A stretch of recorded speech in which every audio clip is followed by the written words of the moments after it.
What's up, airplane collectors? Welcome to a model airplane review. It's your host Ray. In today's video, I'll be reviewing the Aviation 400 Lufthansa Airbus A380.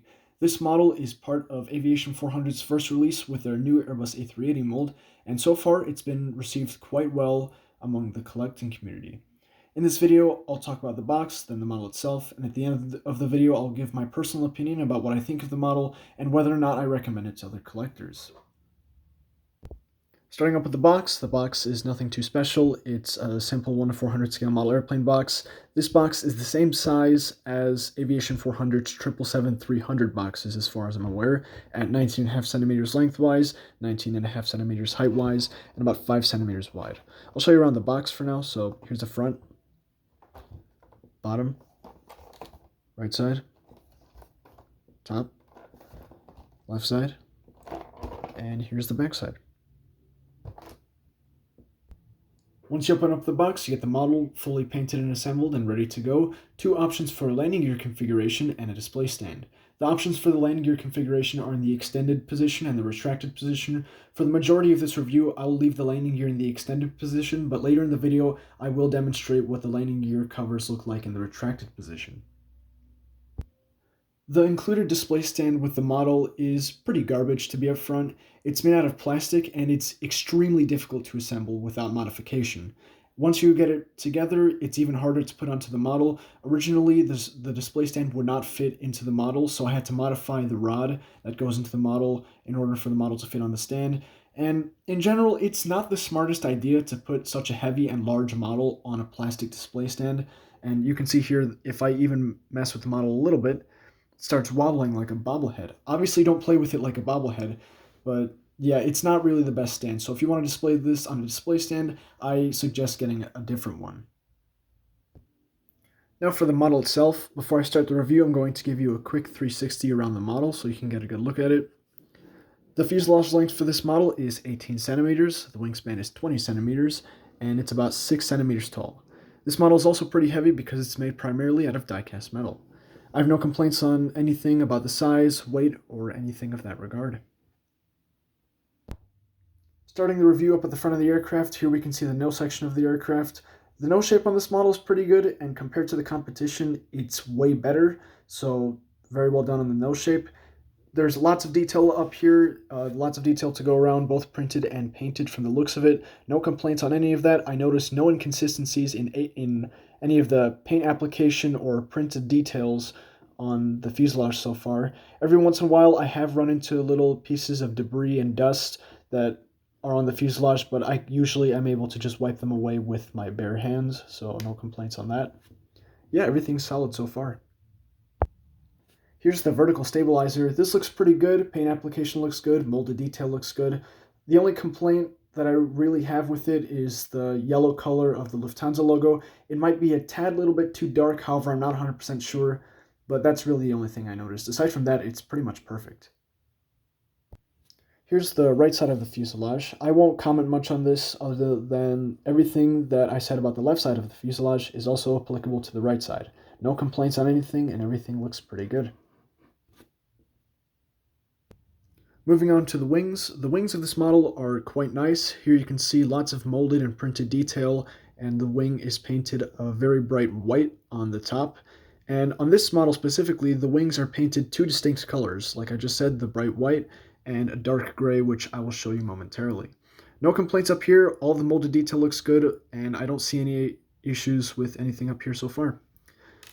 As we move to the bottom of the wing, I'd like to show you the transition from the white paint to the gray paint. Here you can see the spots where the leading edge slats are starting to be painted gray, and you can also see a distinct line that separates the white and the gray.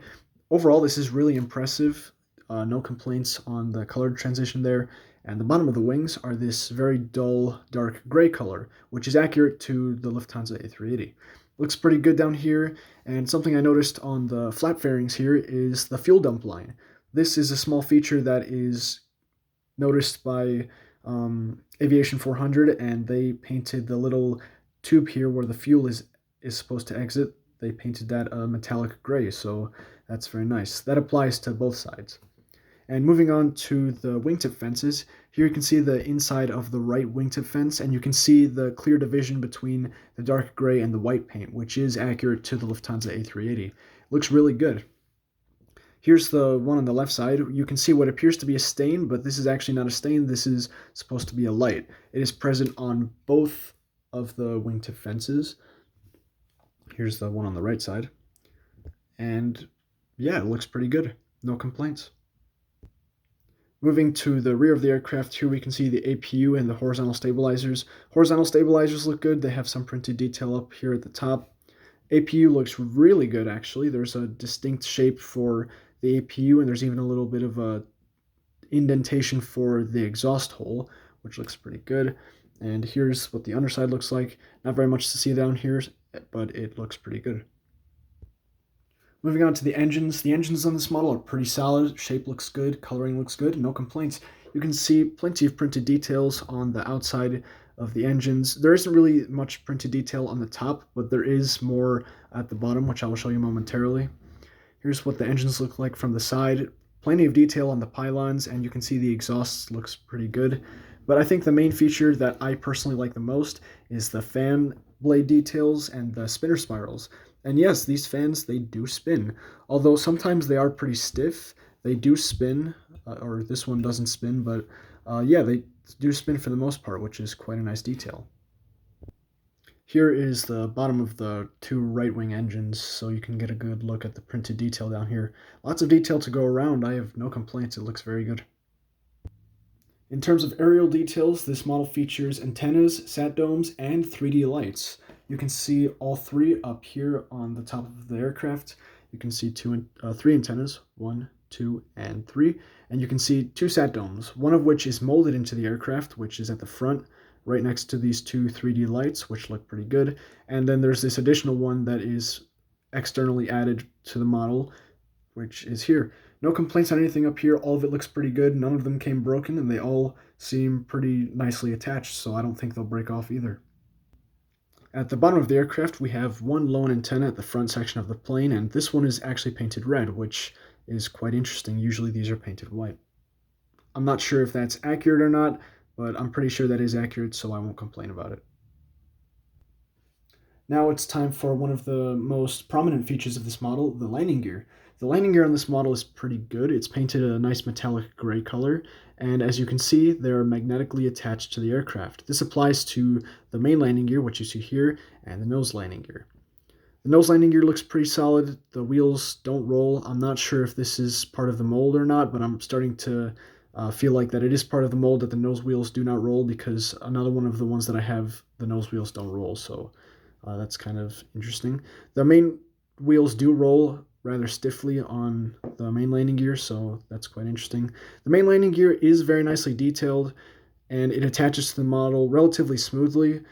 There's no indicators for the fuselage landing gear for which side they go on or anything, so you're just going to have to eyeball it on that. Here is what the landing gear covers look like for the retracted position. Overall, these look pretty good. They attach to the aircraft through a relatively weak magnetic attachment, but they won't fall out if you choose to display the aircraft on the display stand, which is quite nice since they're easily removable in that case. I should mention that the fuselage landing gear covers are directional and they do have a designated side to go on. However, like the landing gear themselves, they don't have any indicators, so you're going to have to eyeball it on that. So just be sure that you can recognize the difference between the two covers. Aside from that, no complaints. There are two plastic tools that are included to help you remove the gear covers once you have them installed. These are identical to the in-flight 200 ones, so I'm going to guess that's in some way connected. I feel like you guys should know that. So all you have to do is stick the tool in the hole and just pretty much pop the cover out, and it comes right out very easily, very smoothly. No complaints. Overall, very good job on Aviation 400's part, and the covers do fit very nicely with the fuselage profile, so it almost looks as though the covers aren't there and the fuselage is actually smooth. For the final segment of this review, I'll show you a good look at the front of the aircraft. Here you can see cockpit window printing, wing flex, and landing gear balance. Cockpit window printing looks pretty much symmetrical. I can't really see any issues with alignment on that. Wing flex looks very acceptable. You can see there's a very noticeable bend on the wings since this model is meant to be displayed in the, I believe, the on-ground configuration. In the air, obviously the wings wouldn't look like this, and the gear balance looks pretty much perfect and symmetrical, which is quite ironic since a lot of 1 to 200 scale models that have this kind of detail with the exchangeable landing gear can't even achieve that themselves, so that really speaks volumes about the quality of this model. And that's the end of the model review. Now time for my personal opinion and recommendation. This model is flat out flawless. That's really all, that's the simplest way I can put it. There's so much detail, and the quality control on this model and a few other examples that I have is perfect. There's no inconsistencies, there's no differences. Really, I really can't find that much that's wrong with this model. So, given that, I absolutely recommend this model to any collector who wants one. It's really good, albeit very expensive, but overall, the exchangeable landing gear is simply impressive. Of course, Aviation 400 has done it again. They do what they do best, and they continue setting new standards for detail in 1/400 scale aircraft. So, yes, I absolutely recommend it if you can get it. These are selling like hotcakes at the time of the making of this video, so hopefully you can grab one before they run out of stock. And that's all I really have to say about that. Thank you so much for watching. Stay tuned for more model airplane content and siren content, hopefully. And that's all I really have to say. Like, comment, and subscribe. Take care of yourselves, and I'll catch you in my next video.